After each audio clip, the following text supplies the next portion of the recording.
Ya, bismillah. Fotofilah.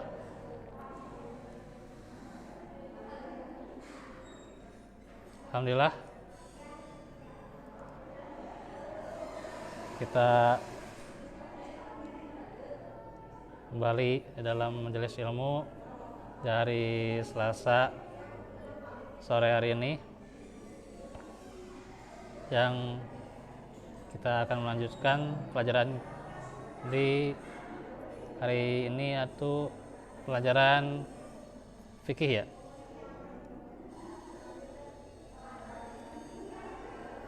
Sebelumnya juga tentunya minta doanya dari ikhwatufillah pula, agar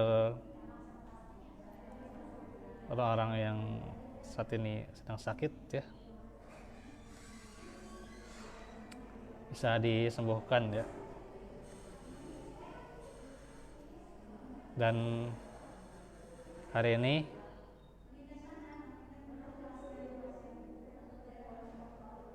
saya memakai Facebook Lite ya, jadinya karena setiap di hari salah ada kendala ya, urem dengan HP yang baru, nggak tahu itu ya kalau dari salah ulang.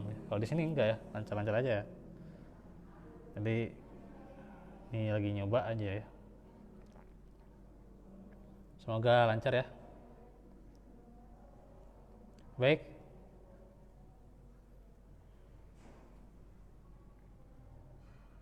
Mak,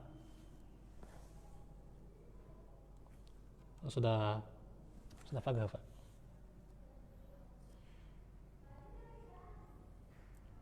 Nah, sebenarnya saya ingin bahas tadi juga ya, ini kan tata cara mandi wajib. Cuman kan untuk mencari apa itu istilahnya,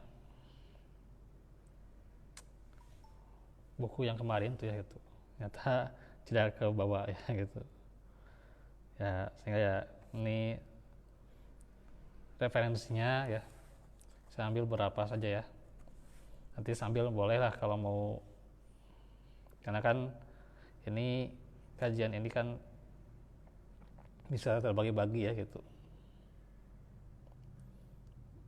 tergantung dengan kondisi kita ya.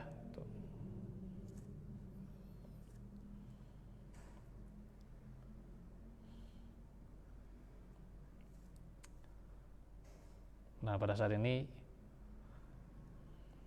paling kita ambil dari Manhajus Salikin dulu ya.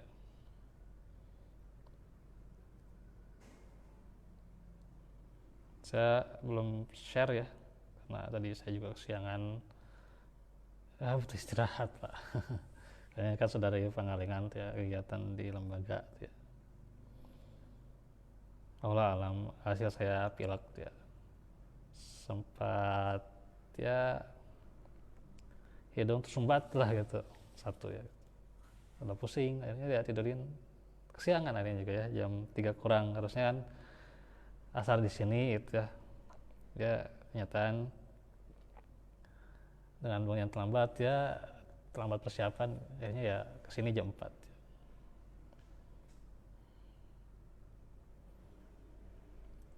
Jadi ini juga baru-baru ya mencari-cari apa referensi ya gitu.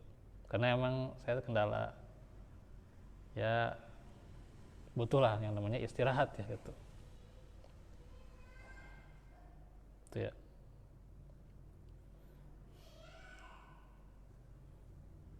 Nanti insya Allah dikirim saja ya filenya nih.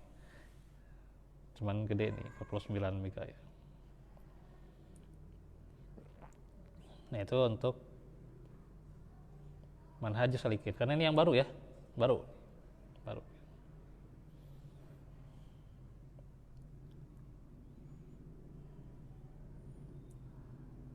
Ini lebih apa ya, hampir sama lah dengan yang saat Ahmad Hendricks ya, cuman ada lebih penjelasan lah gitu. Nah di halaman 22 aja ya. mengenai tata cara mandi wajib.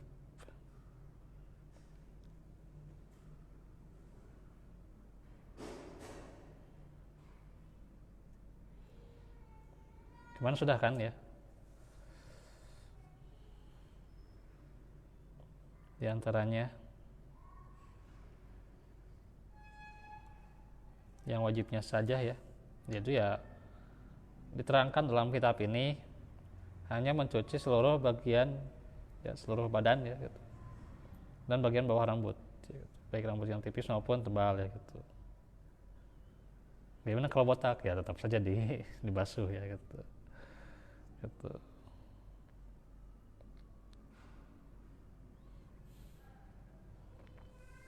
Nah itu simpelnya ya gitu. Itu yang wajibnya doang ya. Nah sekarang tata caranya di sini disebutkan kalau lihat di praktek ya di YouTube atau di mana ya, itu sebenarnya didahului dengan mencuci tangan ya gitu. Cuci tangan, jadi tangannya dicuci dulu tuh ya. Terus ambil air dengan tangan kanan ya, tangan dicuci dulu kan.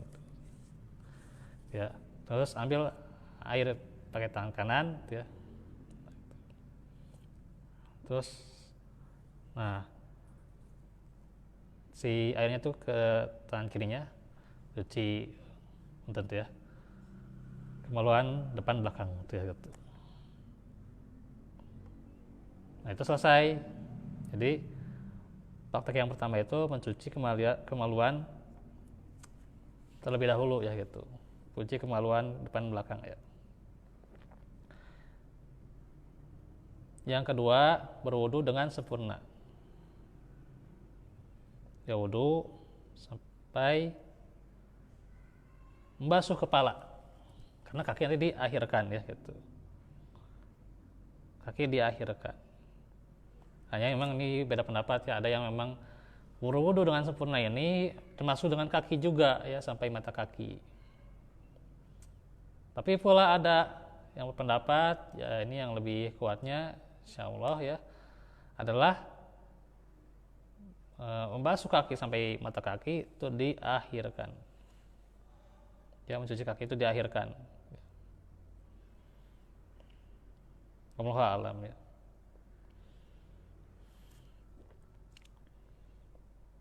Nah itu praktik yang kedua.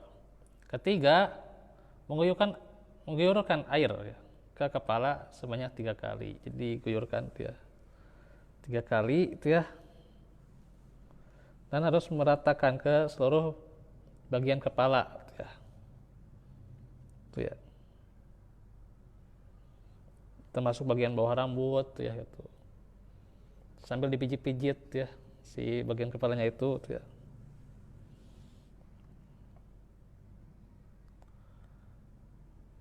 Nah itu termasuk si ketika kita mengguyurkan kepala dengan air itu menyiram seluruh tubuh ya. Itu yang keempat ya.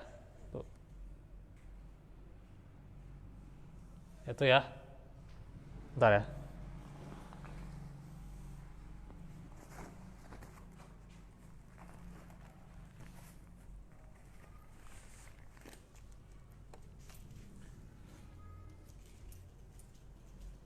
Kelima,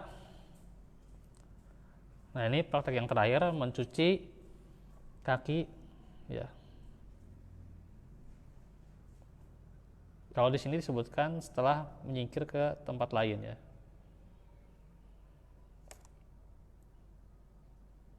Di sini ada indeks nih. Ada penjelasan dari Syekh Abdul Rahman As-Sa'di. Beliau memilih pendapat yang menyatakan bahwa pembasuhan 3 kali tidak dianjurkan ketika mandi janabah, kecuali saat menyiram kepala. Jadi ketika menyiram kepala ya, mengguyurkan air ke kepala itu 3 kali itu jelas ya gitu. Yang lain tidak dianjurkan. Beliau juga memilih pendapat yang menyatakan bahwa bagi yang terkena 2 jenis hadas, yaitu hadas besar dan hadas kecil, hendaknya ia meniatkan bersuci dari hadas besar dan meletakkan air ke seluruh tubuhnya. Hal itu meliputi bersuci dan hadas kecil. Bersuci dari hadas kecil juga ya. Tulisannya ini kecil gini ya. Ya gitu ya, termasuk itu juga karena meniatkan secara umum, tapi termasuk juga kan secara khususnya kebagian ya gitu. Kan mandi besar itu mensucikan dari hadas besar ya, juga termasuk diantaranya. Pola kan kebagian juga hadas kecilnya kan dibersihkan ya gitu. Nah itu tadi manhajus salikin 12 menit ya. Gitu.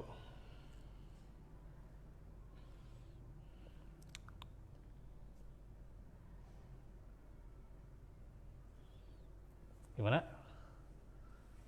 Kalau misalnya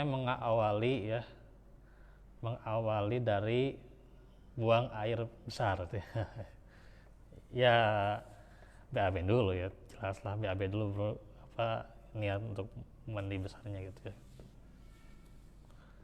Gitu ya.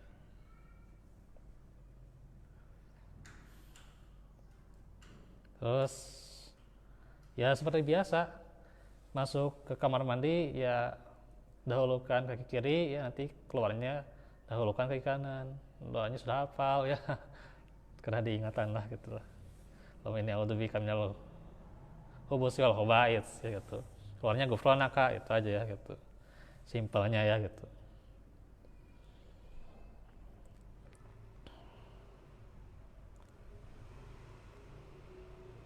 Nah itu ya kalau misalnya mau diawali oleh buang air kecil atau buang air besar, ya buang airnya dulu, baru nanti niatkan ke mandi besarnya ya, mandi janabahnya itu.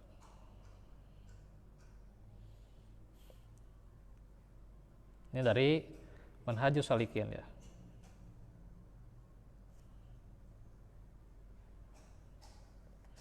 Kita ambil juga nih referensi yang lain. Ini ada PDF khusus nih, tata cara mandi wajib ya. Ini secara lengkap nih.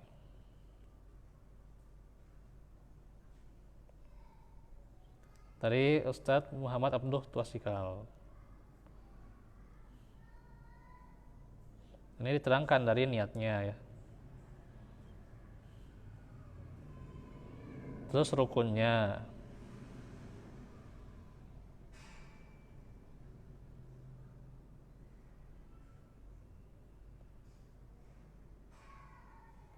Terus tata cara mandi yang sempurna.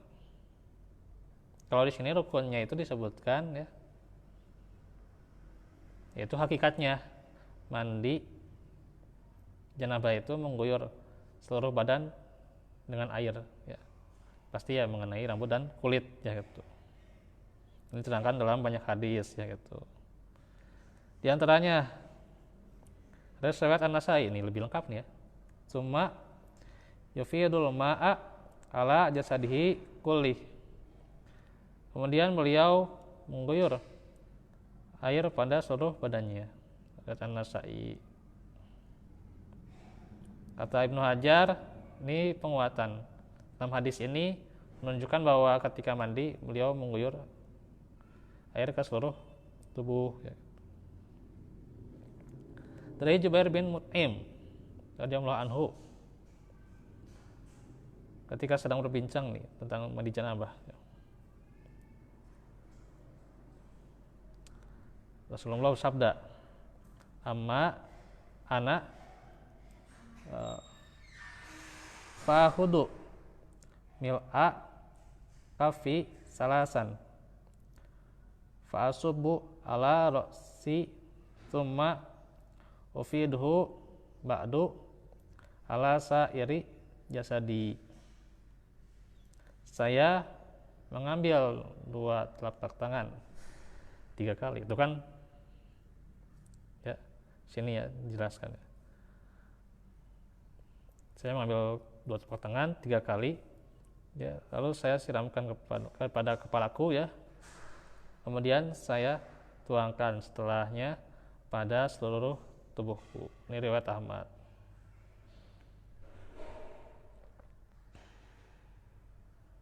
Dan ini ada hadis yang lain juga ya. Hadisnya panjang nih. Jadi kalau dianggap seseorang itu memenuhi rukun mandi, maka mandinya sah ya, asal niatnya aja. Gitu. Ya kalau kumur-kumur ya, terus istinsyak dan juga gosok-gosok badan itu adalah perkara yang sunnah ya. Itu ya. Sekarang tata cara yang sempurna. Ini hadisnya panjang juga nih dari Aisyah radhiyallahu anha. Kalau mandi junub ya Nabi itu, beliau memulainya dengan mencuci kedua telapak tangannya. Jadi pertama itu mencuci kedua telapak tangan. Kemudian beliau berwudu sebagaimana berwudu untuk sholat. Ya apa? Tidak kelewat ya. Betul.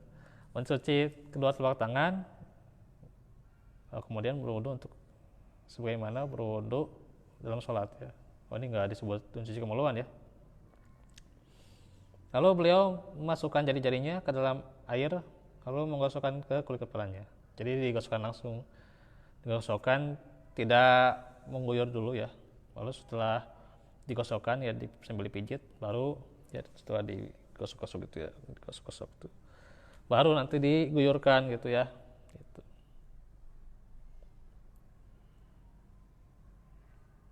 Nah itu sebanyak 3 kali. Kemudian beliau mengalirkan air ke seluruh kulitnya. Nah hadisnya panjang nih. Hadis kedua dari Ibnu Abbas radhiyallahu anhu berkata bahwa Maimunah radhiyallahu anha mengatakan, aku pernah menyediakan air mandi untuk Rasulullah SAW. Lalu beliau menuangkan air pada kedua tangannya dan mencuci keduanya 2 kali ya.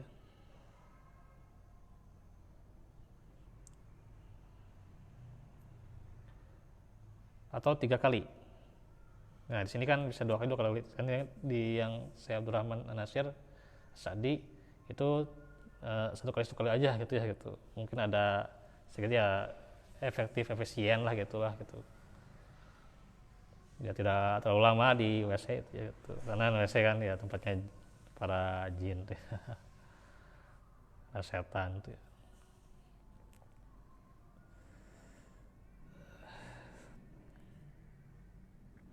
Nah, lalu dengan tangan kanannya beliau menuangkan air pada telapak tangan kirinya, kemudian beliau mencuci kemaluannya. Nah, kan betul ya.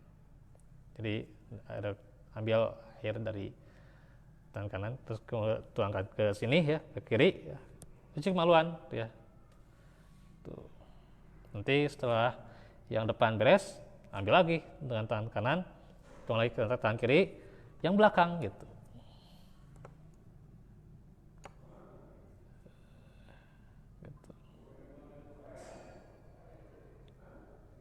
Setelah itu beliau menggosokkan tangannya ke tanah ya. Nah ini kan cara yang berbeda nih ya. Kemudian beliau berkumur-kumur dan masukkan air ke dalam hidung. Kalau membasuh muka ini kan berarti wudu ya.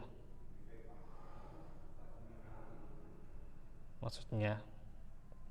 Kemudian beliau membasuh kepalanya 3 kali dan mengguyur seluruh badannya. Setelah itu beliau bergeser dari posisi semula lalu mencuci kedua telapak kakinya di tempat yang berbeda. Berarti pas di luar gitu ya, mencucinya bisa pas di luar atau di dalam juga nggak apa-apa ya. Riwayat Bukhari dan Muslim.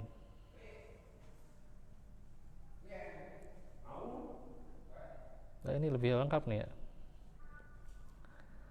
Nih tata caranya dari 2 hadis ini ya. Sedikit lagi ya.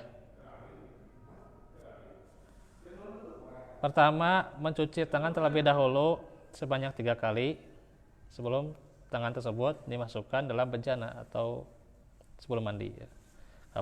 Kata Ibnu Hajar rahimahullah, boleh jadi tujuan untuk mencuci tangan terlebih dahulu di sini juga ya membersihkan tangan dari kotoran. Juga boleh Jadi tujuannya adalah mandi tersebut dilakukan setelah bangun tidur. Itu ya. 2. Membersihkan kemaluan dan kotoran yang ada di kemaluannya dengan tangan kiri. 3. Mencuci tangan dengan diantaranya menggosokkan ke tanah atau menggunakan sabun boleh. Kata Imam An-Nawawi, disunahkan bagi orang yang beristinja ya, membersihkan kotoran dengan air. Ketika selesai, hendaklah ia mencuci tangannya dengan debu atau semacam sabun, atau hendak ia menggosokkan tangannya ke tanah atau tembok untuk menghilangkan kotoran yang ada. 4. Berwudu dengan wudu yang sempurna ketika hendak sholat ya gitu.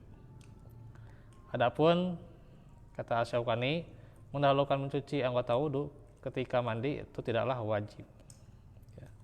Cukup dengan seorang mengguyur air ke seluruh badan ya, tanpa didahului dengan berwudu, itu juga sudah mandi. Nah, untuk kaki kapan dicuci? Kalau di hadis Maimunah dicontohkan bahwa Nabi membasuh anggota wudunya dulu sampai membasuh kepala, lalu mengguyur ya ke seluruh tubuh ya, sedangkan kaki di akhir ya. Nah, itu di hadis Maimunah. Kalau hadis Aisyah menerangkan bahwa Nabi berwudu dengan sempurna sampai mencuci kaki. Nah, itu ya perbedaannya ya. Setelah itu beliau mengguyur air ke seluruh tubuh. Memang ada perselisihan nih, perbedaan ya. Hanya yang tepat menurut penulis adalah hadis Aisyah dan Maimunah bisa digunakan juga, sama-sama bisa digunakan. Yaitu bisa saja mandi dengan berwudu secara sempurna terlebih dahulu. Setelah itu kita mengguyur ke seluruh tubuh sebagaimana disebutkan dalam riwayat Aisyah. Atau boleh jadi kita gunakan cara mandi mulai berkumur-kumur, memasukkan air ke dalam hidung, mencuci wajah, mencuci kedua telapak tangan, terus mencuci kepala, lalu mengguyur ke seluruh tubuh. Kemudian kaki dicuci terakhir gitu ya gitu. Kalau kata Syekh Abu Malik hafizahullah, cara mandi dengan disebutkan Aisyah ya, disebutkan oleh hadis Aisyah dan Maimunah itu sama-sama digunakan ya. Ya, ini ada kelapangan ya, perbedaan ya. Tadi berapa? 4 ya, berwudu nih. 5, mengguyur air pada kepala sebanyak 3 kali hingga ke pangkal rambut ya gitu. 6, mulai mencuci kepala bagian kanan lalu bagian kirinya. 7, menyela-nyela rambut. Ini hadisnya baca aja ya. Tuh waktu nih. 8, mengguyur air pada seluruh badan dimulai dari sisi yang kanan, setelah itu sisi yang kiri. Tuh. Di sini juga dijelaskan bagaimana kalau wanita mandi janabahnya ya. Ya sama saja gitu. Sebagaimana yang diterangkan ya. Nah, ada juga dalam hadis Ummu Salamah radhiyallahu anha, saya berkata, wahai Rasulullah, aku seorang wanita yang mengepang rambut kepalaku. Apakah aku harus membuka kepangku? Ikatan maksudnya mungkin ya. Oh, kepang. Kepang.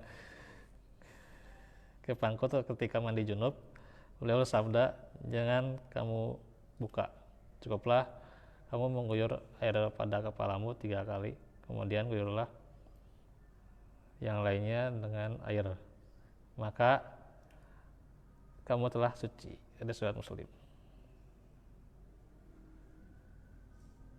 Nah, ketika haid dan nifas nih.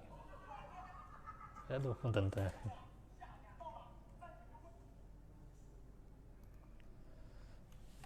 Lagu majelis.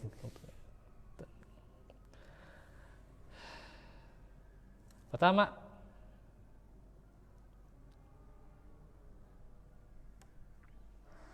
menggunakan sabun dan pembersih lainnya beserta air ya. Ini untuk haid dan nifas ya. Jadi yang pertama, menggunakan sabun dan pembersih lainnya beserta air. Panjang nih hadis ini. Kedua, melepas kepangan. Nah, kalau haid dan nifas ya lepas tuh ya. Sehingga air sampai ke pangkal rambut.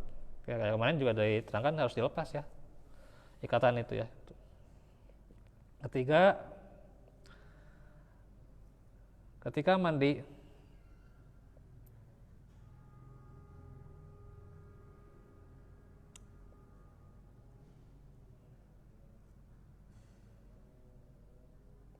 ya, kalau mandi junub nggak disebutkan keras-keras ya, gosok-gosoknya itu ya, beda.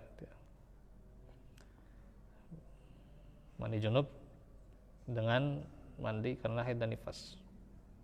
Ketiga, ketika mandi sesuai masa haid, seorang wanita disunahkan membawa kapas atau potongan lain, yaitu misalnya potongan kain ya, untuk mengusap tempat keluarnya darah guna menghilangkan sisa-sisanya. Selain itu disunahkan mengusap bekas darah pada kemaluan setelah mandi dengan minyak misk ya, atau parfum lain ya, itu untuk menghilangkan baunya ya.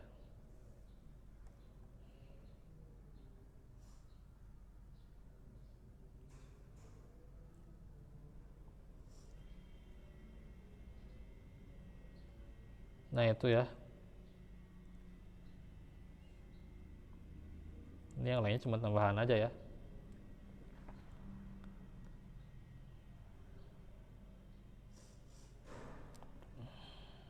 Belum, nanti sampai sini dulu lah ya.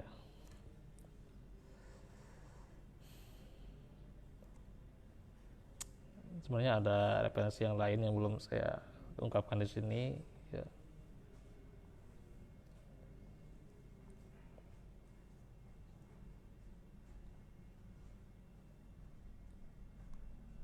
Ini juga ada dari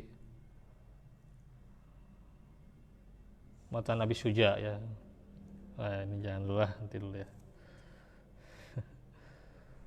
Terus menurut empat mazhab, nah ini juga nanti dulu lah ya. Kalau mau dipelajari silakan dibaca ya. Itu saya kirim ya, itu di Telegram ya. Itu aja dulu ya. Tentunya kita juga berdoa semoga yang sakit segera diberikan kesembuhan oleh Allah ya, dan juga bisa beraktivitas seperti biasanya kembali ya. Nanti untuk referensi yang lain saya sampaikan di waktu yang lain saja ya. Sudah 17.38 ya, udah setengah jam nih ya. Walafu minkum walafu fikum. Rabbana atina minal qurba wa lana sudah Rabbana atina fil ahsana wa qina adzabannar. Aku lakum lihada wa astaghfirullah li wa lakum. Assalamualaikum warahmatullahi wabarakatuh.